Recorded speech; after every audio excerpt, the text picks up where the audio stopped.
Hey, everybody, this is Kurt. I am back again to introduce you to another one of our favorite episodes from our 8-year history. And we are sharing these 8 of our favorite episodes with you because we are having our 8th year anniversary of the show coming up in October of 2025. It's pretty crazy to believe that we've been doing this now for 8 years. And at the same time, we're also celebrating the publishing of our 500th episode.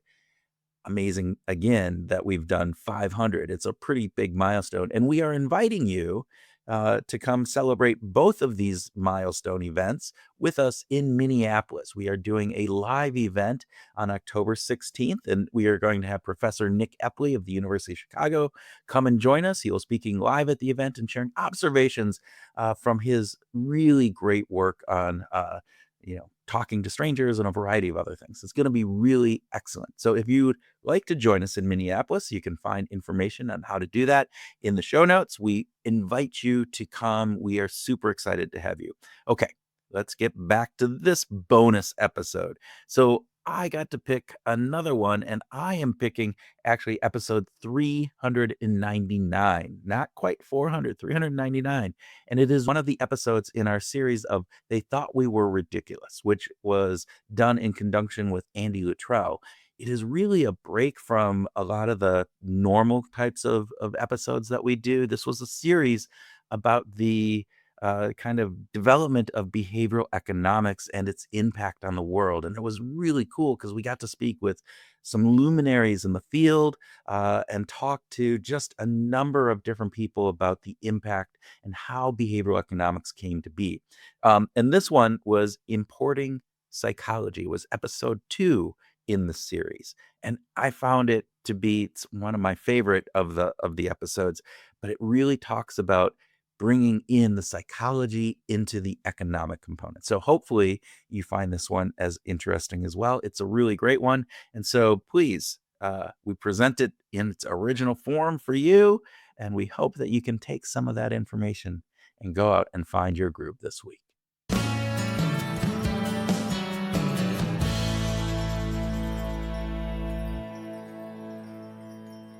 I remember discovering that economists actually believe that stuff. I mean, I remember that as because they were in the building next door, and it seemed, that something that to a psychologist would look ridiculous was doctrine, and that's what their theory was based on. But we were not thinking of changing economic theory.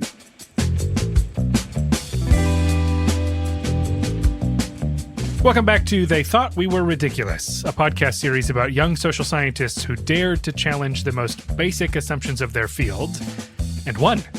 I'm Andy Luttrell. I'm Kurt Nelson. And I'm Tim Houlihan.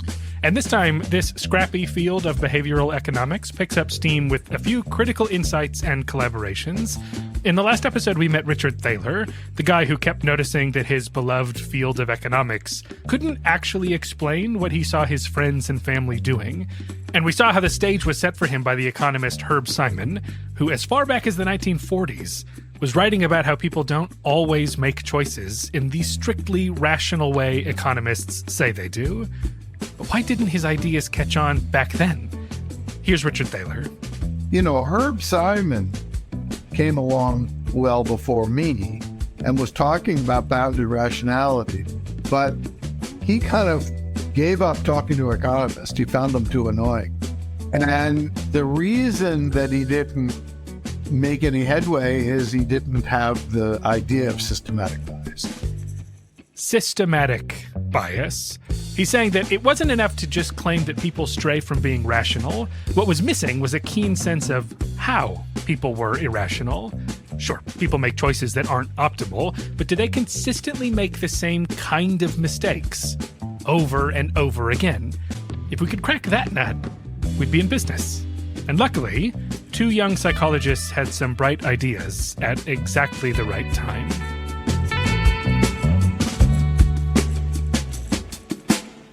Hi, my name is Amos Tversky from Stanford University. Amos Tversky grew up in Israel, went to college at Hebrew University of Jerusalem, and finished a PhD in psychology at the University of Michigan. Unfortunately, he died in 1996 when he was just 59. We would have loved to talk to him. But what he was almost certainly best known for was the work he did with his friend and longtime collaborator, who we did get to talk to, Daniel Kahneman. By the way, you should call me Danny because that's what everybody calls me. So. Danny was also from Israel and spent much of his childhood in Paris, where he and his family survived the Nazi occupation during World War II. He experienced firsthand how very brutal German soldiers could also be very kind to a child, even a Jewish one. Fast forward to 1969, and he was teaching a psychology class at the Hebrew University of Jerusalem. He'd heard that Amos Tversky was a rising star in the field. They actually overlapped for 6 months at the University of Michigan before this, but never had the occasion to get to know each other. They were just swimming in their own lanes. So now they were both at Hebrew University and still not having much to do with each other. By the way, there was no competition here.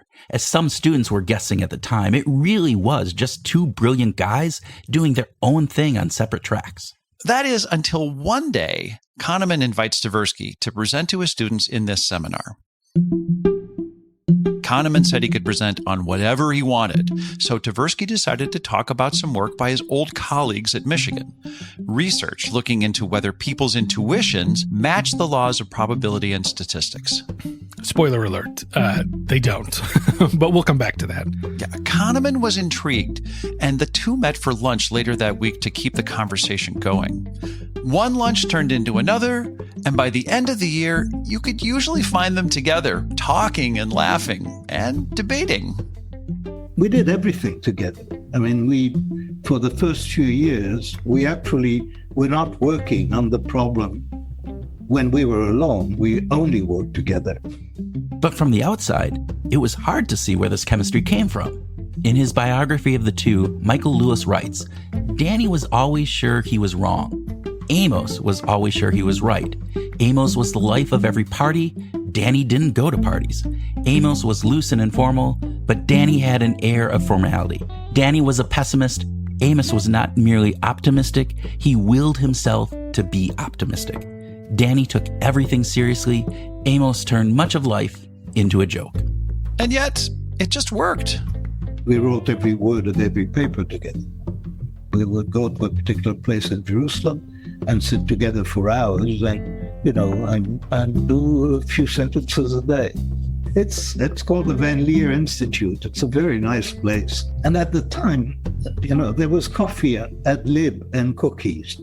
And we were great consumers of coffee and cookies. And it was a lovely place.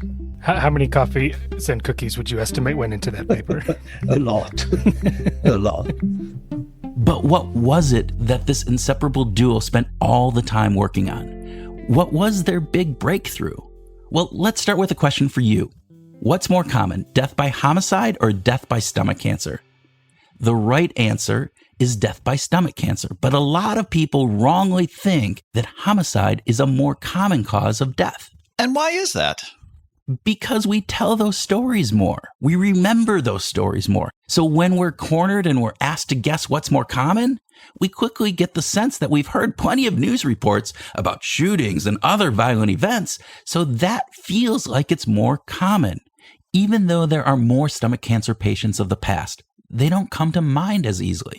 Kahneman and Tversky called this the availability heuristic. A heuristic is like a mental shortcut people take when they make estimates or judgments and they don't already know the right answer. What you do instead of computing probability the way it ought to be done, what do you do instead? Or, in other words, when you answer an easy question instead of a harder one. So in this case, the hard question is which cause of death is actually more common? But the easier question is which of these evokes a more vivid memory? And it's not like this is a terrible strategy. Most of the time, things come to mind easily because they're actually more common. But we apply this mental trick a little too exuberantly, and we find ourselves making mistakes when the trick breaks down. Like the research on asking people about the cause of death statistics.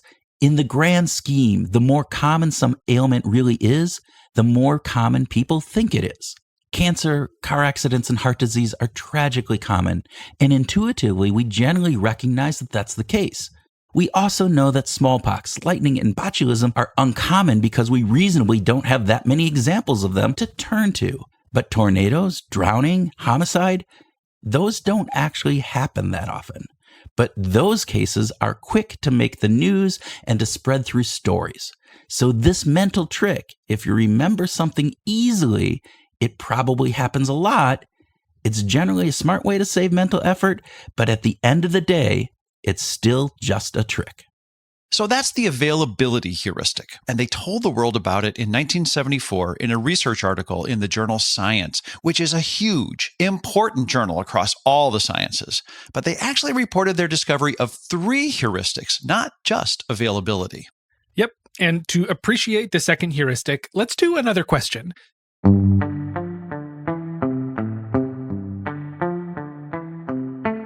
I want you to estimate the total number of babies born in the United States each year. I can tell you it's more than 100. All right? Have a guess. Number of babies born in the U.S. every year. Do you have a number in mind? Okay, well, I actually don't know the real answer. but that's not really the point. Anyway, the point is, how did you come up with your answer? Was it just a pure, unbiased estimate based on the things you know to be true about babies in the United States? Probably not, because I gave you some leading information. I said it was more than 100. Now, that's objectively not helpful or relevant, really. Like, of course it's more than 100. You should just dismiss that bit of information completely because it's not useful. But that's not what people do. And we know this because sometimes researchers will ask people the same question, but a little differently. Like, how many babies are born in the United States each year? I can tell you it's less than 50,000. Okay, less than 50,000? Also not helpful. If we were being completely rational, we would just make our guess the same way we would if you said it was more than 100. But in a recent study that asked those questions, people's guesses depended a lot on the question itself. If the researchers noted that the answer is more than 100, people on average guessed that about 3,000 babies were born in the US each year. But if the researcher noted that the answer is less than 50,000, now people's average guess was that almost 27,000 babies were born in the US each year. To swing from 3,000 to 27,000 as your guess based on some meaningless information, now that's a bias. Kahneman and Tversky called this the anchoring heuristic. When we estimate a number that we don't already know, we will anchor on a starting point and move in the direction of the right answer until we feel like we've gotten there. This is reasonable enough, but the problem is that people usually don't adjust far enough away from their starting point. If I start at 100 babies, I'll mentally increase that number, 200, 300, 1,000, until hitting 3,000 babies born each year. And that seems about right. But if I start at 50,000 babies, I'll mentally decrease that number down, 40,000, 35,000, until I hit 27,000 babies born. That seems right too. But it's clear from comparing these different ways of framing the question that people are overly influenced by their starting points.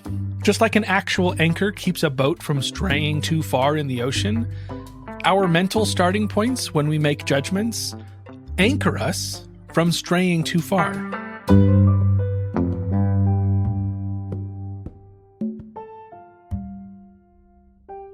Okay, we've seen availability, we've seen anchoring. Their third key heuristic was representativeness. For me, representativeness was always the more interesting one. So to introduce us to this one, you should meet Linda, probably the most famous hypothetical lady in the social sciences. Here's what you need to know about Linda. Linda is 31 years old, single, outspoken, and very bright. She majored in philosophy.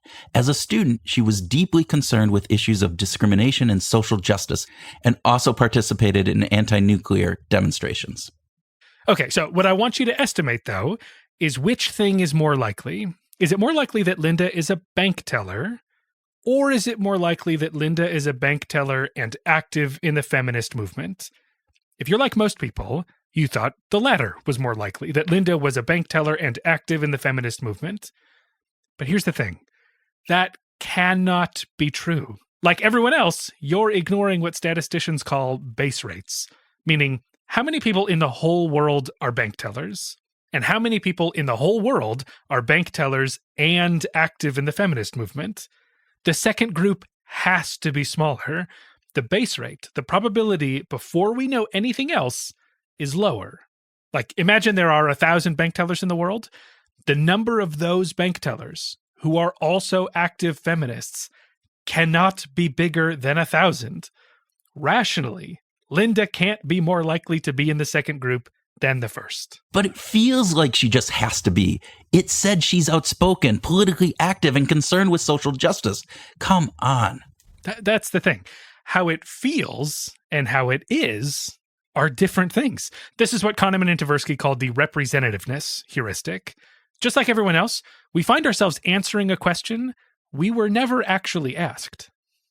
This is just something that happens to you, that instead you're asked a question about probability and you answer a question about similarity, but you think you have answered the correct question. Linda seems similar to feminists. She matches our stereotype of that group. She just has to be, but we get swindled by that similarity and ignore basic probability. Here's another classic research problem to consider. This one is about Linda's buddy, Tom W., who is also a popular hypothetical character. Here's how Kahneman and Tversky described Tom to research participants in the early 70s. Tom W. is of high intelligence, although lacking in true creativity. He has a need for order and clarity, and for the neat and tidy systems in which every detail finds its appropriate place. His writing is rather dull and mechanical, occasionally enlivened by somewhat corny puns and flashes of imagination of the sci-fi type. He has a strong drive for competence. He seems to have little feel and sympathy for other people and does not enjoy interacting with others. He nonetheless has a deep moral sense. They said that this was a personality portrait of Tom W. in high school, but now he's in grad school. How likely is it that he's studying social work, or medicine, or computer science? They gave a list of 9 areas and had people rank them from what Tom was most likely to be doing to what he was least likely to be doing. At the top of people's list, computer science. And I mean, come on, mechanical writing, sci-fi, a loner. This guy's a computer scientist for sure. But remember, they were asking people this question in the early 70s. There were not a lot of computer scientists, and people knew it. But introduce them to Tom W., and they think statistics be damned. This guy's a computer scientist if I've ever seen one. Substituting plausibility for probability. And it's not just these research participants who are biased. Kahneman knew he was onto something from the moment he let Tom W. loose in the world. I put an all-nighter at the Oregon Research Institute, and my task was to come up. I came up with Tom W. I wrote Tom W. that night. And then the first person to arrive was Robin Dawes. Robin Dawes was another psychologist who studied human judgment, and he was a sophisticated statistician. No way he'd make an error in reasoning. And I asked him, well, Robin, answer that question. And then he read carefully, and then he had a sly smile, like somebody who solved the problem. And he said, computer scientist. Ah, so even the smartest rational thinkers fall prey to the representativeness heuristic. We all ignore base rates. And of course, Robin was an expert on base rates. So clearly, he was not using base rates, and he was completely aware of them.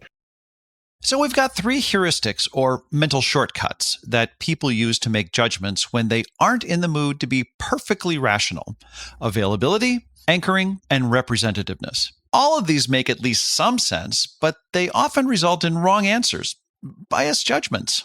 But we should highlight something important about how Kahneman and Tversky told the world about these biases.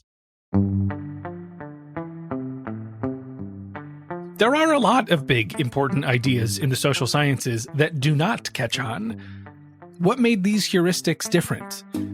It's that instead of devising complicated, intricate experiments, they instead develop The psychology of single questions. single questions. How common is homicide? How many babies are born in the US? Is Linda more likely to be a bank teller and an active feminist? That's the whole study. One question, asked in a slightly different way to different people, and people's answers to a single question can tell the whole story. It turns out that was essential to the success of the enterprise, which was a bit surprising. And that's because when we wrote the paper in Science, people outside the profession reading those questions could feel that this was working on them. They would not have believed it if we described it in the language of experiments. But we were using these questions as demonstrations. I mean, you could sense what is going on immediately. And that's really, I think that's the story of why this particular work had so much impact. It is an accident of the medium that we chose. And this might make it seem like the research was easy. Oh, you just ask people one question and you're done? No, it had to be the perfect question. A question that lives right in the pocket of bias, that seems to make sense to people, but holds a secret, hiding in plain sight. Some feature that tickles our irrational brains so precisely that we're compelled to get the answer wrong, and get it wrong in a particular way every time. That's what Kahneman and Tversky were doing with all of that time they spent hanging out together. You know, we spent the day, our days talking and finding things very amusing and looking for irony in the way our own thinking went. So we were looking for questions that we would find it tempting to answer wrongly. And that was our heuristic for searching for heuristics. We had that general idea, and then we were looking for examples, and the examples turned out to be quite neat.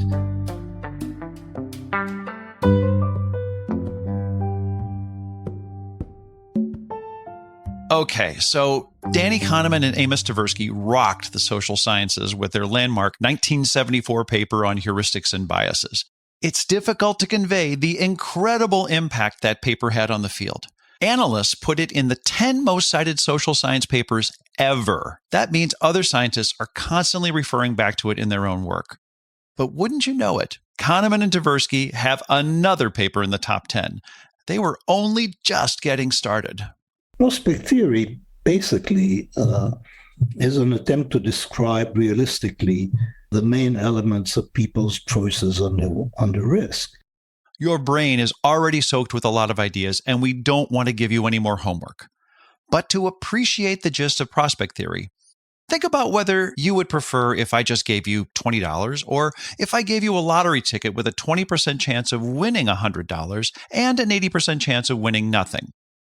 So either $20 for sure or a 20% chance of winning $100. In cases like this, people tend to choose the sure deal. I'd rather take less of a sure thing than let the gods decide. But here's another question. Would you rather take a sure loss of $75? You just have to give me $75 of your money. Or would you rather place a bet?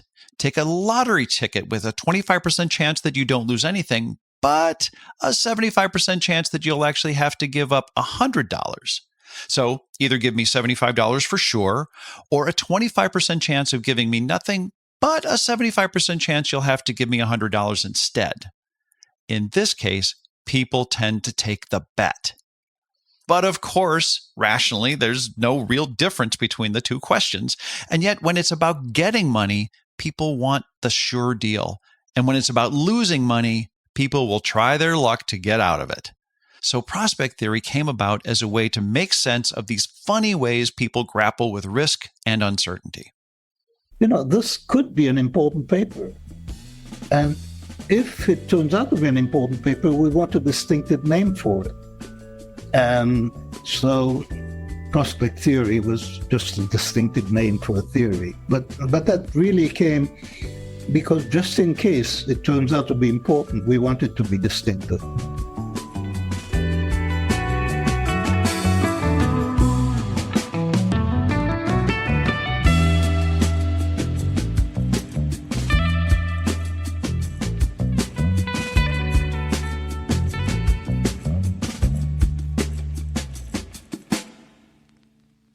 economists thought that the whole thing was ridiculous. And they also thought that the work on heuristics was ridiculous because they didn't think that everybody does everything right, but they thought that errors were random. That is, it's the idea that errors are systematic that violated their view of the world, because their view of the world was that people are rational plus random perturbation. And that, by the way, was the key insight of Dick Thaler. That's what Dick Thaler, he read our paper, that's what struck him. Oh, errors are systematic. Ah, Dick Thaler, the economist we met in the last episode. The economist who said, My biggest discovery was discovering Kahneman and Tversky. Thaler had been keeping notes on how people in the real world didn't make decisions like the people in economic models.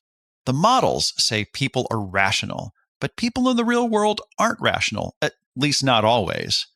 And for a time, this was a curiosity, a set of anomalies. The main thing he was interested in was simply these departures from rationality. But these departures might just mean that people make random errors. They're not thinking clearly, and so they're throwing darts at the board of economic decision-making. But what if it's not random? What if, as Kahneman just emphasized, errors are systematic? That was a big light bulb going. And if you could predict when they were going to happen, then you were in business. So Thaler was obviously excited when he was reading the early work on heuristics and prospect theory. It's one of those perfect moments where lightning struck twice at the same time. Thaler and the other young economists were pushing back on the assumption that people are rational, and Kahneman and Tversky were studying the psychology of cognitive biases. It was the perfect peanut butter and jelly moment.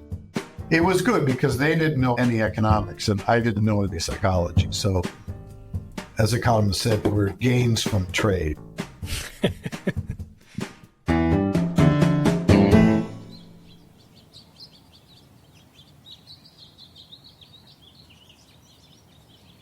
The foothills of the Santa Cruz Mountains around Stanford University in California are chock full of beautiful views and rolling hills. And this is where we find the Center for Advanced Study in the Behavioral Sciences, CASBS, or sometimes just called CASBS. Since 1954, behavioral scientists have gathered for extended stays at CASBS to develop big ideas. And in 1977, one of those researchers was Danny Kahneman. The same year, Amos Tversky was visiting the psychology department at Stanford, and it was at CASBS in 1977 that they finished writing their paper on prospect theory, walking for hours and sitting down together to perfect every sentence.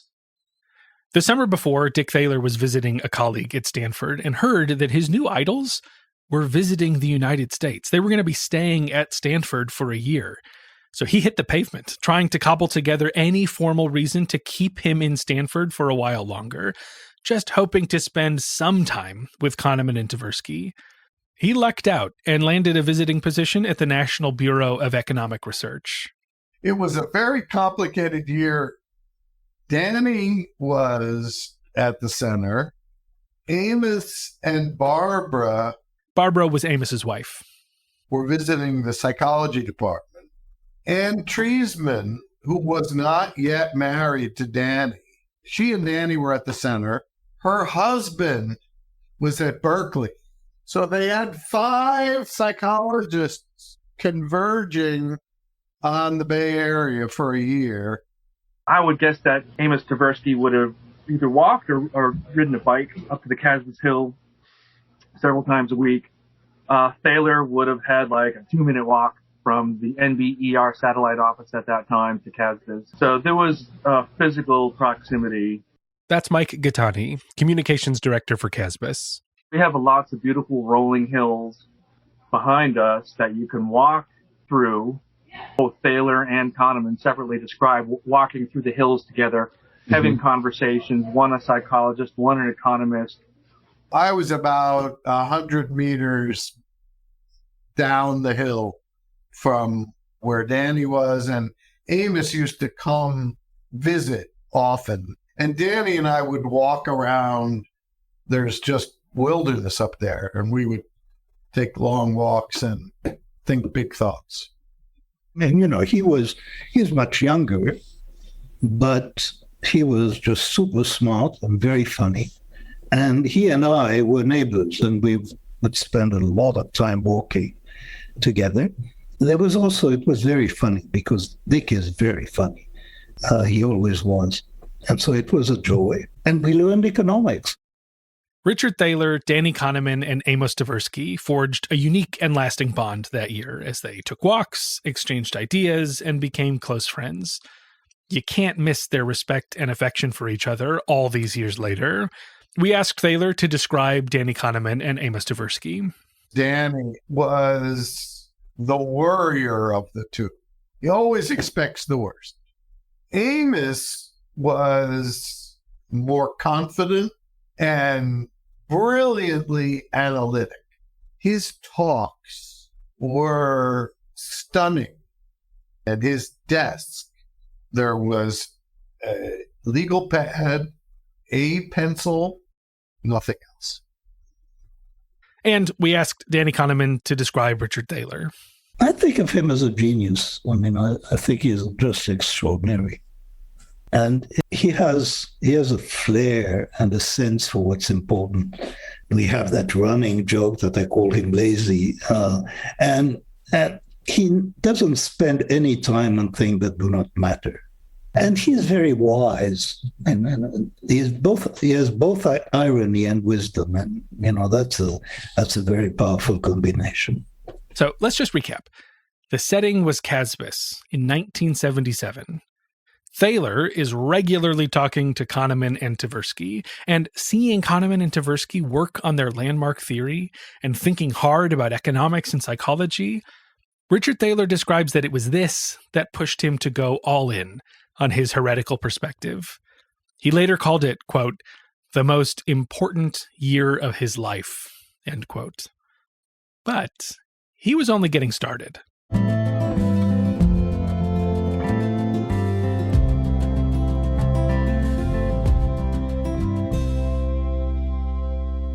Kahneman, Tversky, and Thaler were exchanging ideas in the late 70s, and they continued to meet and talk, and think big thoughts. But the engine needed a little more steam before it could become the kind of movement with enough force to really push back against the old guard. They needed someone who could provide more formal support for the growing revolution. Luckily, there was such a guy, Eric Wanner. Wanner did a PhD in psychology at Harvard in the 1960s, started life as a professor, but gradually transitioned away from doing the science himself. By the early 80s, he joined the Alfred P. Sloan Foundation, a nonprofit that makes grants for research and education. And in 1983, he suggested that the program consider an initiative to support what might be called the psychological foundations of economic behavior. Like so many others, he was enamored with Kahneman and Tversky's work and had gotten to know them a bit when he was an editor at the Harvard University Press. He even pitched the idea to them early on. We met him at a bar, and we had a drink together. Yeah, it's true that we met in a bar.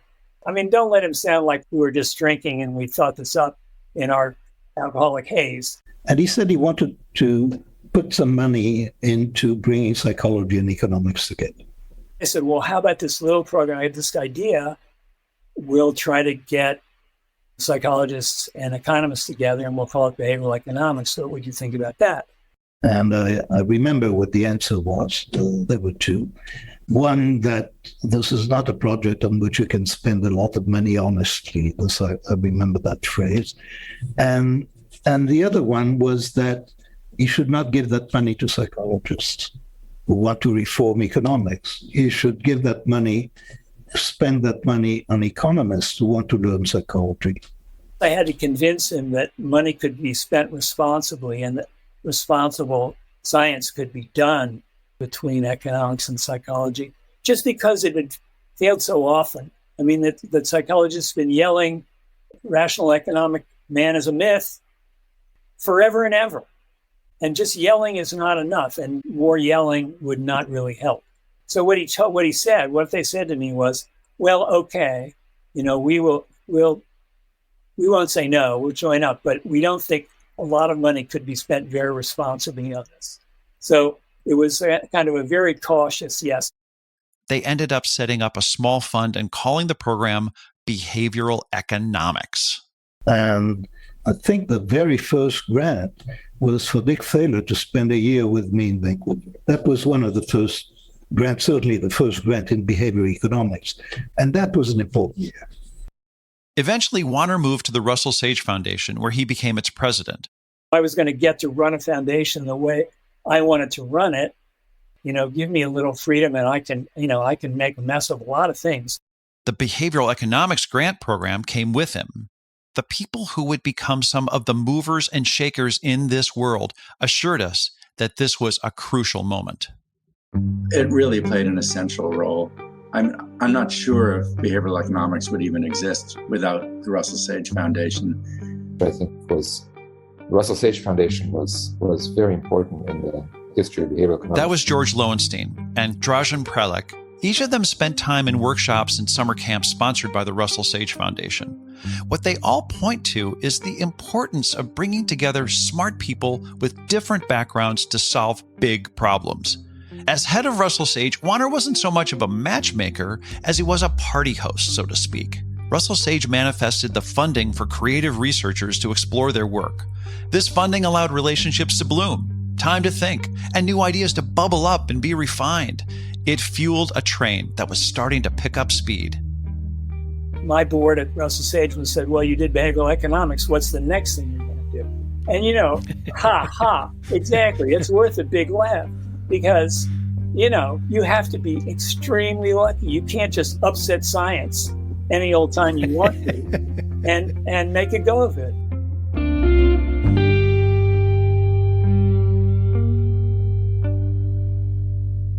The movement was growing. Emerging research was pushing back at the assumption of rationality that classical economists were still clinging to. More and more people were doing important work on the psychological and biased side of economics. By the 1990s, it was time for a meeting of the minds. And what better place than Casbus, that spot in the foothills surrounding Stanford University where Thaler finagled his way into FaceTime with Danny Kahneman years ago. Here's Mike Gattani again, communications director for Casbus. For years running in the 1990s, they tried to get all these guys in together. But it's just so hard to get people's schedules to align. Anyway, things just lined up for the 97-98 year. 5 rising stars in behavioral economics spent that year together, most of whom you'll hear from in this series. Richard Thaler, Colin Kammerer, George Lowenstein, Dražen Prelec, and Matthew Rabin. Danny Kahneman even popped by to give a talk that year. That year was super generative. People worked on books. They finished papers that would go on to make a big impact. And they discussed the seeds of things that would grow into major developments, like how neuroscience can explain human decision-making, how behavioral economics could inform public policy, and the ethical dilemma of nudging people to make more optimal choices for themselves. One of the attendees, Dražen Prelec, pinpoints exactly what made the year so magical. I think it was really the fact that we had endless hours of unstructured time together. You really need time without agendas, without structure. It's the kind of conversation that is really priceless, that these centers are built to sustain. The other thing that was interesting was the only thing you had to do at that center was to go to lunch. That's Colin Kammerer. They didn't want people traveling a lot and using this as their home base. You were expected at lunch. And occasionally, you'd get a little note like, "Oh, we really missed you. We had such a lively lunch last week with Doug Bernheim, and we missed you. I hope you're able to attend in the future." It was very soft. So anyway, and the other thing was you had to give a talk in the evening. There was these once a week evening talks. And when someone would say something we thought was really wrong in terms of basic economics, we would all raise our hands, and suddenly we were like ambassadors from rational choice economics, right? Even though our presence at the center was to do exactly the opposite, And again, I think that's another way you could recognize a behavioral economist is that there's certain, like if somebody says money incentives don't really work very reliably to change behavior, it's like, no. Like that's the one thing that's reliable. It's just that it costs money, And so it was really interesting. There was this almost like a common enemy effect. When somebody said something that we thought was really against basic economics, which we all kind of believe in, we just think the enhancement is even better. It kind of came together. So behavioral economists understood classic economics inside and out. And their movement was growing. What started as a frustration with the idea that people are rational became psychologically savvy with the help of Kahneman and Tversky. This ushered in an era of collaboration, new research, and mathematical models that showed classic assumptions were wrong because people play by different rules. They were all in, drinking their own Kool-Aid. But what did everyone else think? Were psychologists okay with economists edging onto their turf? And did traditional economists take the criticism and update their views no problem? And at one point, Merton Miller gave an interview, I think, in the Chicago Tribune or something, and said, what do you think of Dick Thaler's work in behavioral finance? And he said, well, I don't think it's a serious theory. It hasn't helped us explain anything. But every generation has to make its own mistakes. That's next time on They Thought We Were Ridiculous.